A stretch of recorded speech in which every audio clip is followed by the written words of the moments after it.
요즘 올림픽 하고 있는 거 아시죠? 올림픽 뭐 예전보다 좀 관심이 많이 좀 줄긴 했지만 그래도 이렇게 올림픽을 보면서 또 우리나라 선수들이 요즘 굉장히 선전하고 있지 않습니까? 원래는 목표가 금메달이 6개였대요. 근데 벌써 지금 한 14개 했나요? 그래서 거의 목표보다 2배 이상으로 할 정도로 참 선전하고 있는데, 근데 이제 참 그게 그 선수들 우리나라 대표해서 하는 그런 선수들이 금메달 따서 좋기도 하지만 한 명의 인간으로서 그냥 한 사람이 열심히 노력하지 않았습니까? 지난 4년 동안 얼마나 수고하고 땀을 흘렸겠습니까? 그 수고에 대한 어떤 열매들을 이렇게 기쁨으로 가져가는 것을 보면 같이 감동하기도 하고 또 격려하기도 하고 또 안타까운 마음, 뭐 메달을 못 딴 선수들도 있잖아요. 그런 마음이 이렇게 자연스럽게 드는 것 같습니다.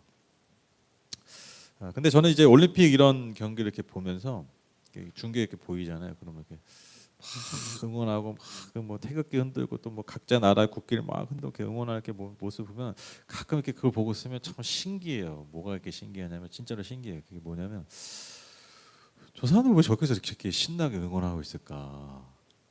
저는 그게 되게 신기해요. 왜냐하면 가족이 아니잖아요. 그렇죠. 사실 상관없는 사람이잖아요. 그렇죠. 여러분 막 그 올림픽 중계 보면서 막 이렇게 잘 되면 막 박수 치고 막 잘해 소리 지르고 막 그러고 안 되면 뭐 안타까워 하시잖아요. 혹시 뭐 이게 안 오는 사람 있으세요? 뭐 가족들 있어요? 뭐 지인의 지인 있어요? 한 명도 없죠. 그러니까 지인의 지인 정도라도 있으면 또 몰라. 뭐 내가 아는 사람이 아는 사람이네 뭐 이러면 좀 어이구 더 뭐 그럴 수 있는데 제가 알기로는 뭐 제 주변에 그런 사람이 없고 저도 없어요. 저 뭐 금메달 따는 사람, 뭐 은메달, 동메달 제가 거기 메달 따는 사람 중에 심지어 올림픽에 나간 사람 전체를 통틀어 제가 아는 사람이 없어요. 근데 어떤 국민들은 여러분 실제로 거기 비행기 타고 거기까지 가서 돈을 표 비싸요 또 그 표를 주고 사서 보고 또 어제 뭐 탁구하는 거 보니까 또 무슨 연예인들이 와가지고 팍 하고 있더라고요. 연예인들이 유명한 연예인들이 막 응원하고 막 있더라고요. 그래서 그게 정말 신기해요, 신기해요. 내가 아는 사람도 아니고 나랑 친한 사람도 아니고 심지어 내 가족도 아닌데 왜 저렇게 기뻐하고 즐거워하고 때로는 슬퍼하고 그럴까? 여러분 이해되세요? 저는 이해가 안 되더라고요. 그런데 그게 이해되는 게 있어요. 그게 뭐냐면 여러분 그게요 대표성이라는 거예요. 대표성. 그러니까 우리가 그런 합의가 있는 거예요. 우리가 알게 모르게 뭐 교육 특별히 막 아주 심각하게 교육하지 않아도 우리가 근본적으로 같은 나라라는 사람의 그 공동체성 안에 있으면요 뭐가 생기냐면 대표성이 생겨요.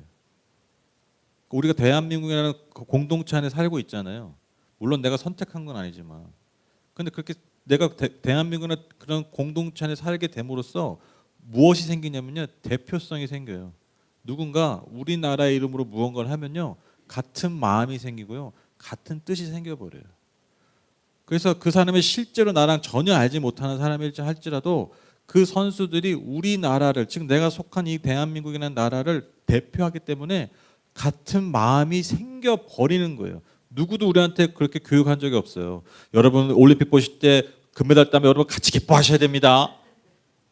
막 나라에서 뭐 홍보물 날라오고 뭐 방송으로 광고하지 않아도 우리가 너무 자연스럽게 그렇게 행동하게 되는 거예요. 여러분 이게요. 대표성의 원리고요.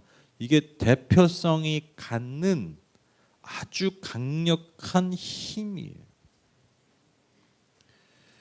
여러분 예수라는 분이 2000여 년 전에 저와 여러분을 위해서 죽으셨대요. 저와 여러분을 구원하시기 위해서 죽으셨대요. 물론 우리가 아멘을 할 수 있지만 여러분 신기하지 않으세요? 이상하지 않으세요? 그게 뭔 상관이 있어요? 여러분 그런 생각 해본 적 없어요? 교회 다니시면서? 나만 맨날 이상한 생각하고 그런 것 같아요. 저는 그런 생각할 때가 많거든요. 아니 2000년 전에 우리나라 사람도 아니야. 나랑 뭐 내 부모의 부모 내 족보에 전혀 들어있는 분도 아니에요.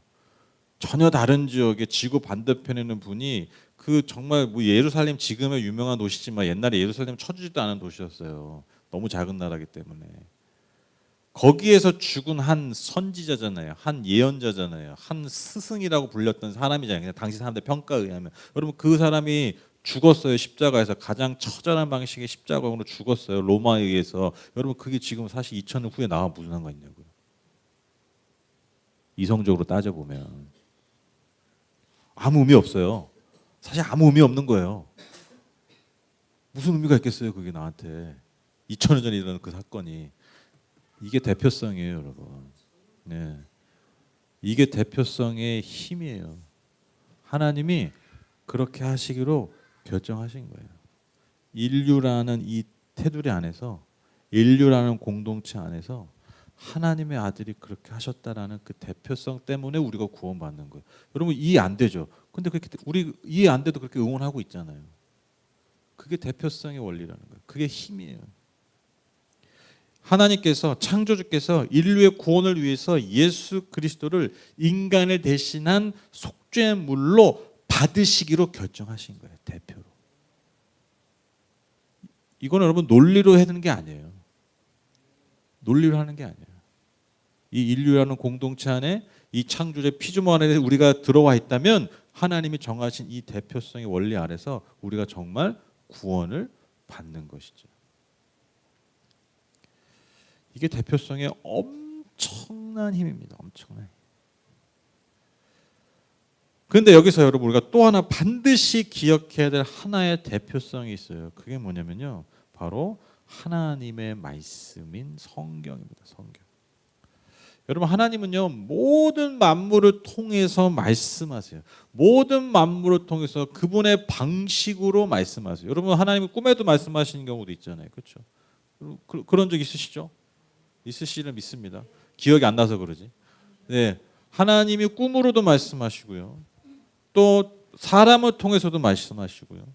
심지어 여러분 드라마 보다가도 말씀하실 때가 있어요. 영화를 보다가도 말씀하셔요. 책을 읽다가도 말씀하셔요. 하나님은요 어떠한 방식으로도 말씀하실 수 있어요. 그런데 하나님이 그 모든 것 중에서 가장 특별하게 말씀하시는 게 바로 성경이에요. 즉 하나님의 말씀을 대표하는 거예요. 여러분 이 말 오해하지 마세요. 성경으로만 하나님, 그러니까 성경만이 하나님 말씀이다. 이거 틀린 말입니다. 가끔 너무 보수적인 분들이 이렇게 얘기하시는 분도 있거든요. 하나님은 성경으로만. 근데 저는 그걸 너무 하나님을 성경이라는 이 66권을 가두는 거라 생각해요. 여러분 이거 잘 드셔야 됩니다. 어떤 분은 이런 말하면 막 이단 얘기하는데, 근데 저는 당당하게 얘기합니다. 여러분 하나님은요 성경 66권에 갇혀 계신 분이 아니에요. 꼭 기억하셔야 돼요. 성경 자체가 하나님이다. 이거 약간 성경 우상화하는 거예요. 충격 받으신 거 아니죠? 성경 자체를 하나님으로 아는 사람들이 있어요. 지금도. 뭐 아주 신실한 분들이야 내가 볼 때. 근데 여러분 오히려 이게 역설적으로 하나님을요 그걸 작게 만드는 거예요. 하나님 66권의 책 인간의 언어에 가둬버리는 거예요. 어떻게 하나님 인간의 언어에 가둬요? 말도 안 되죠. 그렇죠? 하나님은 성경보다 크신 분이에요. 뭐가 중요하다고요? 하나님은 성경을 통해서 예나 지금이나 말씀하시기로. 그냥 말씀이 아니에요. 아주 특별하게 말씀하시고 그분이 결정하신 거예요. 그 대표적인 하나님의 말씀으로 우리 성경을 주신 것이지 성경을 우리 하나님한테 가두면 안 돼요. 66권 안에. 성경은요 하나님이 특별하게 우리에게 말씀해 주시는 하나님의 말씀. 그 대표적인 말씀입니다. 그렇기 때문에 여러분 모든 시대를 거쳐서 모든 하나님을 섬겼던 공동체가 이 말씀을 통해서 살아왔어요. 이게 엄청난 힘이에요. 어떠한 공동체도 어떠한 기독교 공동체도요 성경을 벗어나서 존재한 공동체가 없어요. 성경을 벗어나서 살아온 신앙인들이 없어요. 모든 것의 기초요 모든 것의 중심이요 핵심이 바로 우리에게 주어주신 그 하나님의 말씀 바로 성경인 것입니다. 여러분 교회 역사를 보면요 또한 하나님을 섬겼던 그 수많은 수천의 역사를 보면요 하나님의 역사, 하나님이 일하시는 그 역사 항상 출발에 뭐였냐면요 말씀이에요. 부인할 수 없어요. 아주 대표적인 거예요. 여러분 우리가 속해 있는 개신교 바로 여러분 잘 아시는 마틴 루터에 의해서 일으켜졌던 그 종교교. 여러분 종교교 어떻게 일어났습니까? 그 출발이 뭐예요? 말씀이에요. 다시 말씀으로 돌아간 거예요. 마틴 루터가 로마서 보니까 이거 다 잘못된 거예요 지금.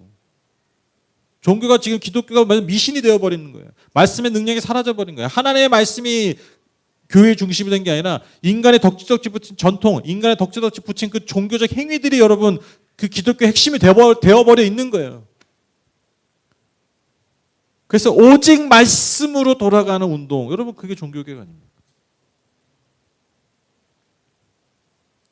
그래서 여러분 우리가 여전히 믿는 것이 무엇입니까? 하나님은 지금도, 옛날만이 아니라 지금도 이 성경을 통해서 우리에게 말씀하신다라는 거예요. 우리를 그 말씀을 통해서 우리를 치유하시고요, 우리를 회복하시고요, 우리를 위로하시고요, 우리를 돌이키시고요, 우리를 회개하게 하시고요. 그래서 우리를 여전히 살리는 것.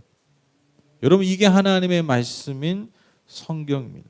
그래서 여러분 우리가 말씀을 읽고 듣고 때로는 깊이 공부하고 때로는 묵상하고 그래서 그 말씀들을 내 삶으로 반응하면서 그 말씀을 살아내려는 것이 여러분 기독교인의 삶에 있어서 가장 기초이고 그 기초를 넘어서 여러분 사실 가장 본질적인 거예요.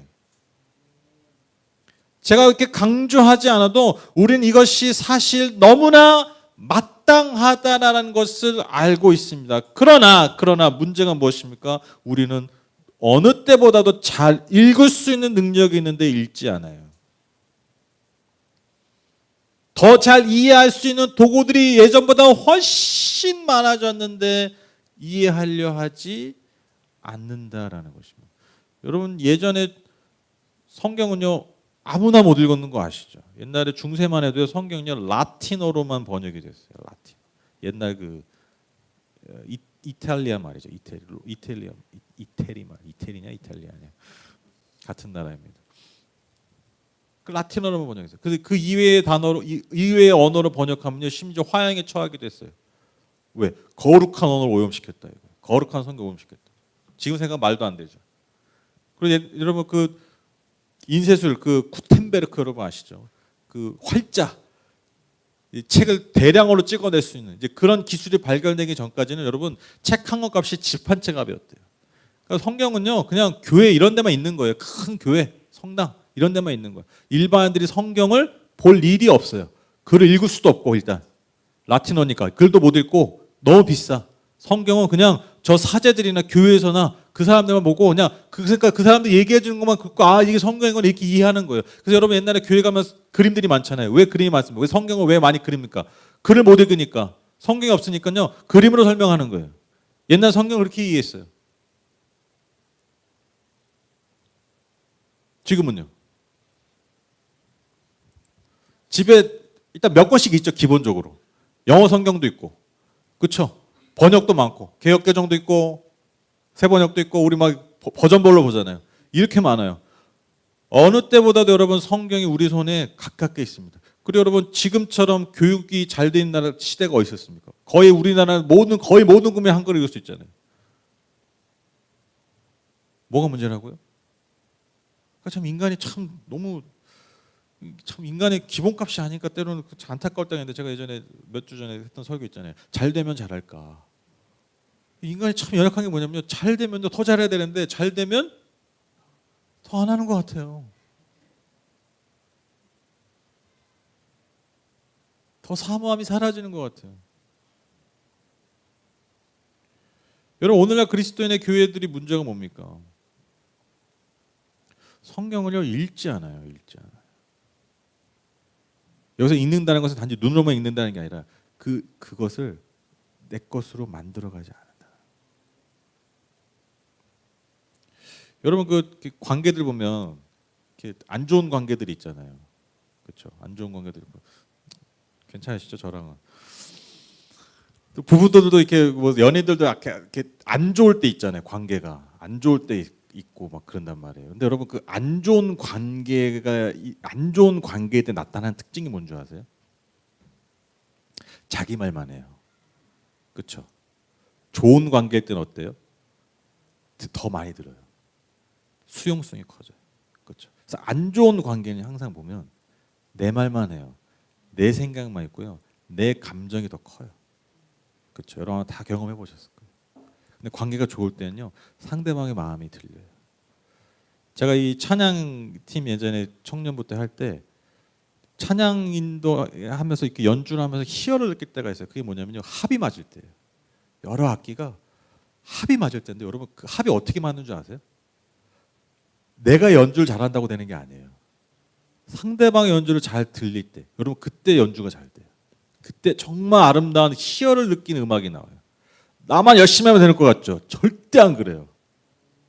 그래서 여러분 그 찬양팀 해보신 분은 알겠지만, 찬양팀이 언제 맨날 박 터지고 싸우면요, 내 소리가 안 들리고 내 소리가 더 막 이럴 때 싸워요. 정말 기가 막히게 그래요. 그래서 그걸 잘 조율하는 거, 여러분 그게 지휘자의 역할이잖아요. 좋은 지휘자는요, 서로의 소리를 듣게 해주는 지휘자예요. 그래야 정말 아름다운 그 수십 개의 악기가 하나의 음악을 만들어요. 좋은 관계가 이와 같습니다. 상대방의 말을 들을 수 있어야 돼요. 여러분 하나님과 우리의 관계도 마찬가지예요. 여러분 신앙 제가 맨날 강조하잖아요. 여러분 신앙이 뭡니까? 다른 게 아니에요. 하나님과 관계예요. 하나님과 관계가 얼마나 친밀하냐. 깊냐? 동행하는가? 이게 여러분 신앙의 사실 모든 거예요. 뭐 어려운 게 없어요. 복잡한 게 없어요. 내가 말씀 읽고 기도하고 뭐 예배드리고 뭐 하는데, 근데 그게 뭐 어떤 게 그게 결국 나와 하나님과 깊은 관계 가운데 더 깊게 하느냐, 더 하나님과 친밀함 가운데 이거, 여러분 그게 그냥 너무나 당연한 여러분 판단 기준이에요. 근데 여러분 우리가 예를 들면 신앙생활 어떻게 하고 있냐면, 나만 말한다는 거예요. 나만. 기도할 때 내가 원하는 것만 얘기하죠. 우리가 열심히 교회 생활합니다. 봉사 생활하고 뭐 예배 생활합니다. 근데 이게 어떻게 보면요, 나만 말하는 거잖아요. 하나님 저 이렇게 해요.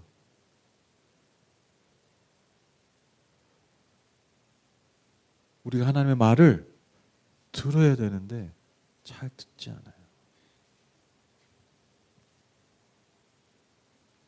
우리가 하나님께 예배하고 또 하나님께 내 상황들, 내 마음을, 내 상황, 내 감정들을 막 계속해서 토로하고 기도한다면, 여러분 그만큼 우리가 어떻게 된다고요?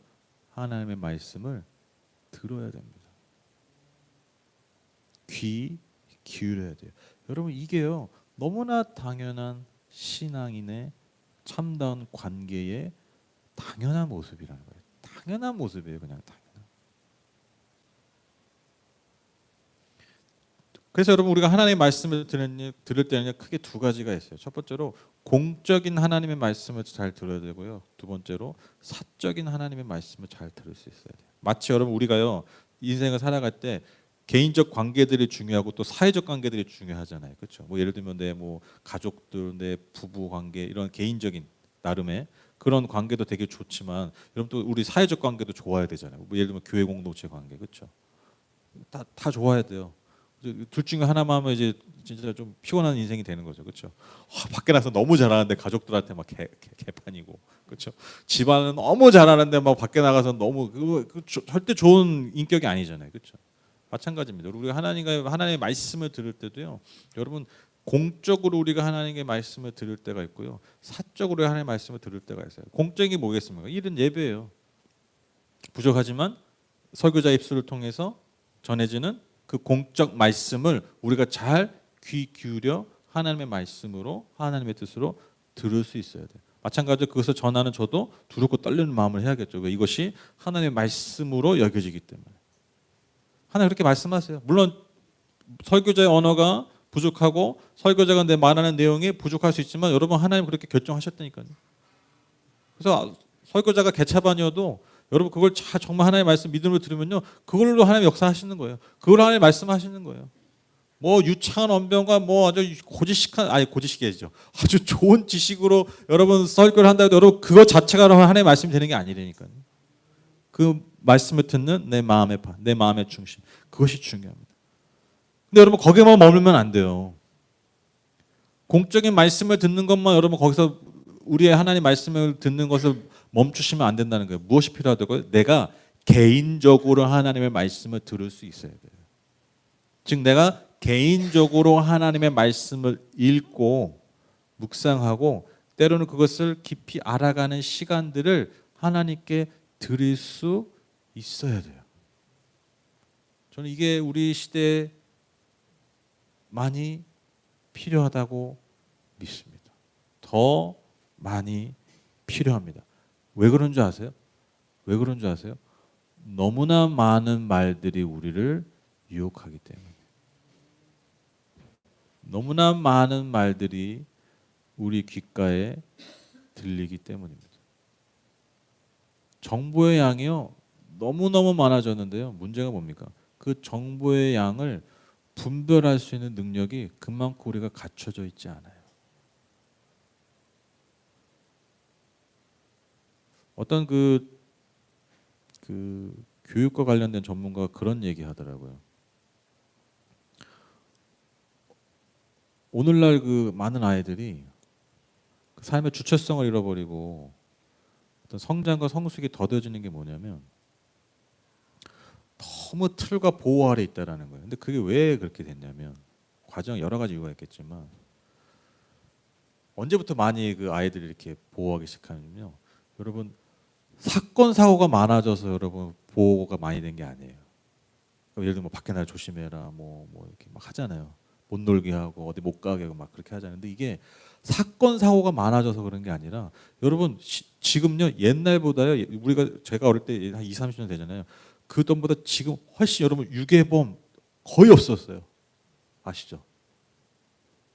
근데 부모들은 더 두려워해요. 왠 줄 아세요? 그게 미디어 영향이라는 거예요. 옛날에는 볼 일이 없잖아요. 그런 소식들을. 다른 지역에서 일어난 사건 사고들을. 근데 지금은 실시간으로 보는 거예요. 그러니까 그걸 보는 내 방구석에서 그걸 보고는 나는 뭐 어떻게 생각하는 거예요? 온 세상이 이렇다고 생각하는 거죠. 근데 지금은 사실 옛날보다 내가 자랄 때보다 비교할 수 없을 만큼 안전해진 사회가 됐는데 그 미디어 영향으로 우리의 두려움은 더 커진 거예요. 그러다 보니까 아이들을 놀이터도 안 보내. 왜? 예전에 그 놀이터에서 어떤 애가 놀다가 무슨 끌려가가지고 납치돼가지고 그렇게 됐잖아. 그래서 막 한동안 놀이터에 애들이 없었다며. 그게 또 인천에 있었어. 인천에 놀이터에 가면 안 돼.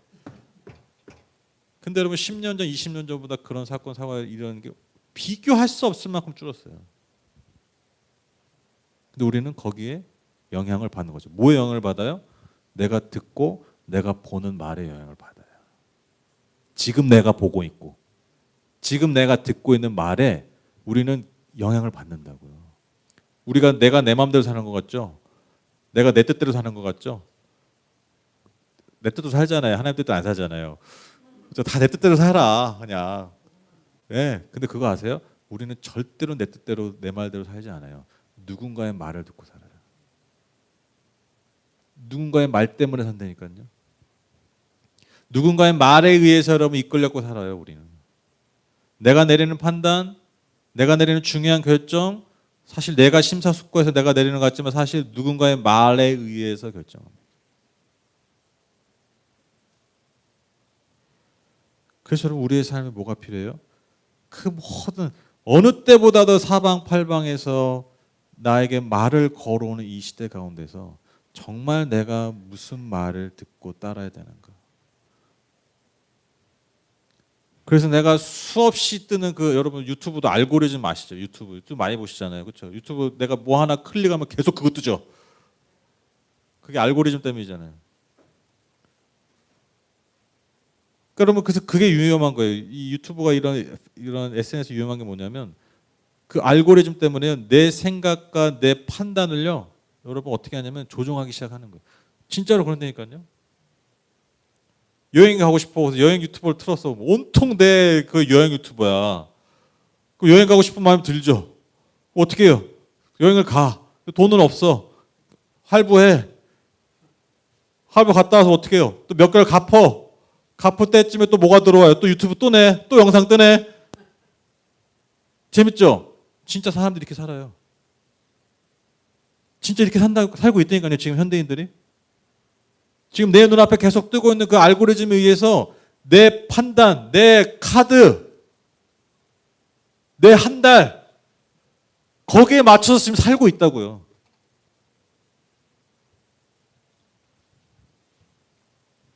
어떻게 생각하면 끔찍하지 않습니까?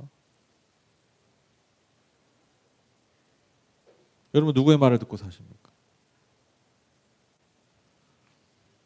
미국의 윌로우 크릭 교회가 있어요. 굉장히 유명한 거예요. 지금은 조금 교세가 조금 준 것 같긴 하지만 미국을 대표하는 거죠. 그 윌로우 크릭 교회에서 굉장히 오랜 시간 많은 자원을 투입해서 조사를 한 게 있어요.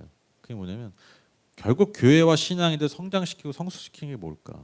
그거를 아주 다방면으로 조사합니다. 그만큼 어떤 힘이 있었죠. 그러니까 무엇이 정말 성도를 성장시키고 성숙시키고, 그러니까 뭐 여러 가지가 있잖아요. 뭐 프로그램도 있고 뭐 굉장히 많은 것도 있는데 무엇이 본질적이고 무엇이 정말 성도들을 변화시킬까? 굉장히 오랜 시간 그것을 연구하고 많은 자원 나왔어요. 근데 왜 놀랍냐면 그 결과가 너무 싱거웠기 때문이에요. 여러분 그 결과가 뭔지 아십니까?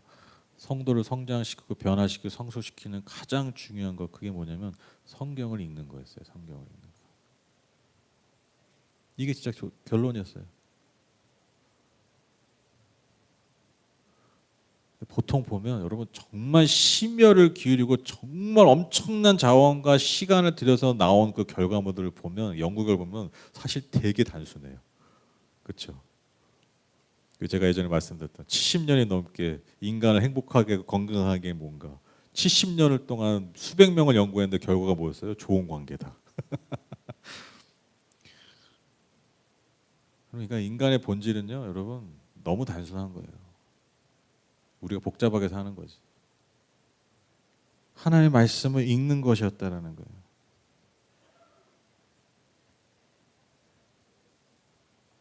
여러분, 내가 만약에 성경을 읽지 않고 듣지 않고 산다면 가장 큰 문제는 뭐냐면 내 안에 하나님의 말씀이 없어지는 게 문제가 아니에요. 그게 문제가 아니라 내 안에 없어진 하나님의 말씀 때문에 문제가 아니라 결국 나는 다른 누군가의 말을 듣고 사는 게, 그러면 그게 문제예요. 내가 성경을 잘 읽어내고 그 안에서 하나님의 말씀을 듣고 그것을 잘 살아간다면 여러분 어떤 열매가 맺어질까요? 저는 여러 가지 아름다운 열매, 풍성한 열매가 있겠지만 저는 그 가장 큰 열매가 저는 자유라고 믿습니다. 자유. 여러분 말씀으로 살면요, 여러분 말씀을 읽으면요, 우리 안에 뭐가 생기냐면요, 자유가 생겨요. 자유. 진짜 자유. 오늘 본문은요 42, 44절에서 시인이 하나님의 말씀을 내가 간절히 바라고 그 말씀이 내 입에서 잠시도 떠나지 않게 해달라고 간구합니다. 그래서 그 하나님 말씀과 규례들을 내가 영원토록 지키겠다고 고백해요. 그리고 나서 45절에 굉장히 놀라운 고백을 합니다. 그게 뭐냐면 45절 보시면 내가 주님의 법도를 열심히 지키니 이제부터 이 넓은 세상을 거침없이 다니게 해주십시오. 이것을 개역개정 이렇게 번역합니다. 내가 주의 법도들을 구하여 싸우니 자유롭게 걸어갈 것이며. 내가 하나님의 말씀을 따라 하나님의 말씀 믿고 사니까 어떤 일이 벌어진다고요? 내가 이 세상을 담대하게 자유롭게 걸어 다닐 수 있다. 여러분 놀라운 말씀 아닙니까?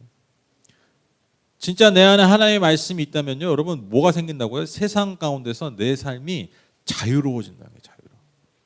여러분 진짜 하나님 우리에게 말씀을 주신 이유가 바로 여기 있어요. 말씀을 통해서 우리에게 정말 말씀하시려고 하는 이유가 여기 있다는 거죠. 우리를 진짜로 자유하게 하기 위해서.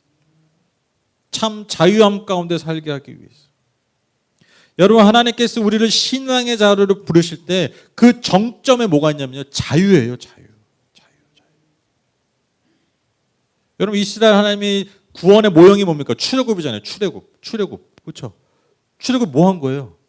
자유케 하신 거예요. 묶여 있는 것, 세상의 힘, 권력, 방식, 그 모든 논리, 거기서 뭐 하게 하신 거예요? 자유하게 하신 거예요. 여러분 이게 구원이에요. 그래서 그 자유함을 지키고 참 자유함 가운데 살게 하기 위해서 여전히 그렇게 살게 하게 주신 게 뭡니까? 출애굽 위에 뭘 주신 거예요? 그래서 하나님의 말씀을 주신 거예요. 율법이라고 자꾸 번역을 해서 우리가 약간 법 같은 거 생각하는데 너무 그 토라잖아요. 히브리어로. 그게 가르침이라는 뜻이에요. 가르침. 디렉팅 해주신 거예요. 인도해 주시는 거. 이게 율법이에요. 무슨 법조항 이런 게 아니에요. 그러니까 약간 우리가 사실 이게 율법을 좀 잘못 번역했어. 율법 안에 담긴 토라라는 그 히브리어에 담긴 그 율법이 있긴 있는데 로우라는 뜻이 있긴 하지만 그걸로만 담을 수 없는 건데 율법이라고 아예 고정화해 버리니까 번역을. 우리가 그 이미지가 굉장히 중요하잖아요. 그러니까 그 틀에 뭔가 율법은 뭔가 이렇게 틀에 갇히는 거 생각하잖아요. 근데 그게 아니에요. 오히려 그 틀을 벗어나게 하는 거예요. 그게 하나님의 말씀의 능력이에요. 예수님 이 땅에 왜 오셨습니까? 요한복음 8장 36절 이렇게 예수님 말씀하십니다. 그러므로 아들이 너희를 자유롭게 하면 너희는 참으로 자유롭게 될 것이다. 아들이 무엇입니까? 아들이 누굽니까? 말씀으로 오신 예수 그리스도 아닙니까? 태초에 말씀이셨던 예수님 아닙니까? 그 태초에 말씀이셨던 예수님께서 이 땅에 오셔서 하신 게 뭐라고요? 우리를 자유롭게 하신 거예요. 자유롭게. 물론 여러분 여기서 말하는 자유가요, 내 마음대로의 자유가 아니에요. 죄의 종으로, 사망의 종으로, 결국엔 이 사단의 종으로 살 수밖에 없는 우리를 진짜 하나님의 자녀로 자유하게 하시는 거예요. 여러분 이게 하나님의 말씀을 우리에게 주시는 이유라는 것입니다. 그래서 46절 보시면 왕들 앞에서 거침없이 주님의 증거들을 말하고 부끄러워하지 않겠습니다라고 고백합니다. 왕들, 여기서 말하는 왕이 뭡니까? 세상 권력을 가진 자들. 그러니까 세상의 권력, 세상의 힘 앞에, 세상의 논리 앞에, 즉 하나님보다 높아진 그 모든 것들 앞에서 내가 주님의 증거들을 말하고 담대하게 살 수 있다. 여러분 이 엄청난 고백 아니에요. 이 말씀의 능력을 아는 자만 여러분 고백할 수 있는 거예요.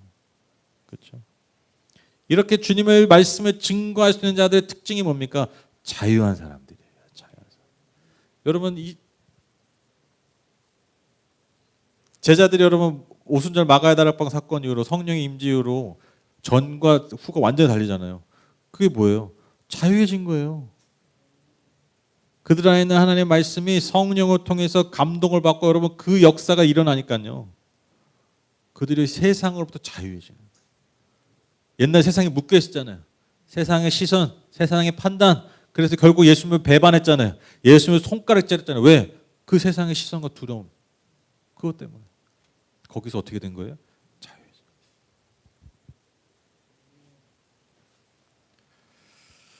그래서 이제 저희가 이제 수련회 가가지고 이제 네, 하려고 그랬는데 원래 제가 이번에 수련회 때 제가 말씀을 안 전하고요. 같이 묵상하려고 했어요. 그렇게 결정했었어요. 그래서 본문을 하나의 본문을 정해서 같이 다 묵상하고 그래서 함께 나누면 그게 제가 그냥 혼자 말 전하는 것보다 훨씬 더 풍성하고 좋고 그래서 막 그런 기대함이 있었습니다. 그래서 서로에게 말씀하시는 그 진짜 일단 재밌어요. 일단 너무 재밌고 저도 사실 요 성경밥 먹고 사는 사람 아닙니까? 성경 글밥 먹고 사는 사람인데 얼마나 많이 먹어봤겠어요. 얼마나 많은 다양한 책들도 봤겠습니까? 근데 그런 거 할 때마다 깜짝깜짝 놀래요. 성경 이렇게 볼 수도 있구나. 이 본문 이렇게도 읽어내는구나. 이렇게 적용하는구나. 정말 우리 성도님들 뭐 옛날에 청년들 심지어 청소년들 이렇게 성경 묵상하는 거 나누는 거 들을 때마다 깜짝깜짝 놀 때가 있어요. 진짜 속으로. 그런 기대함이 있었는데 이제 아쉽습니다. 꼭 다시 한번 기회가 되면 그렇게 해보도록 하겠습니다. 그래서 제가 좀 그런 기회를 좀 여러분에게 다시 좀 드리고 싶었어요. 우리가 이번에 수련을 통해서 내가 성경을 읽고 그 읽은 말씀을 통해서 정말 오늘 나에게 말씀하시는, 그래서 오늘 나를 자유하게 하시는 그 하나님의 말씀을, 그래서 나도 자유케 되고 서로를 자유케 하는 그런 시간이 좀 그런 맛을 좀 우리가 오랜만에 보면 어떨까. 그런 마음으로 수련을 준비하고 그런 마음으로 오늘 설교를 준비했는데 네.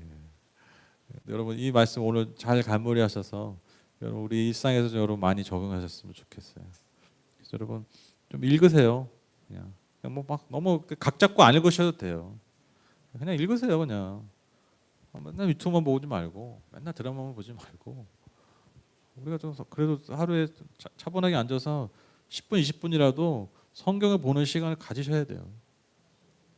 네, 우리 권사님 뭐 믿음이 특심하시니까 40분 동안 읽으시고 배워야 됩니다, 여러분. 배워야 됩니다. 그래서 여러분 정말 성경을 잘 읽는 교회, 저 우리 하늘복교가 되었으면 좋겠습니다. 결론을 맺겠습니다. 제가 이번 달 이미지는 저 빵을 했는데 제가 지난주에 설교가 먹고 살기 위해 또 먹여 살리기 위해라는 제목으로 말씀드렸잖아요. 하나님 우리를 왜 부르셨느냐? 먹고 살라고 부르시지 않았어요. 먹여 살리라고 부르셨잖아요. 그렇죠? 그게 우리의 모든 그리스도인의 부르심입니다. 하나님 우리를 먹여 살리신 이유가 거기 있어요. 너도 먹여 살려라. 그게 이 시대에 우리를 부르신 하나님의 뜻입니다. 그러면 우리가 먹여 살리려면 어떻게 해야 될까요? 먼저 가장 중요하게 우리가 하나님의 말씀을 먹어야 됩니다. 저 빵으로 오신 그리스도의 말씀을 우리가 잘 먹어야 됩니다. 그렇게 할 때 여러분 어느 날 어느 순간 내가 누군가를 먹여 살리고 있는 그런 저와 여러분 우리 공동체가 되어 있을 줄 믿습니다. 하나님의 말씀을 기뻐하고 하나님의 말씀을 즐거워하고 그래서 하나님의 말씀 때문에 참 자유함 가운데 살아가시는 저와 여러분 우리 모든 성도님들 다 되시기를 주님의 이름으로 축복합니다.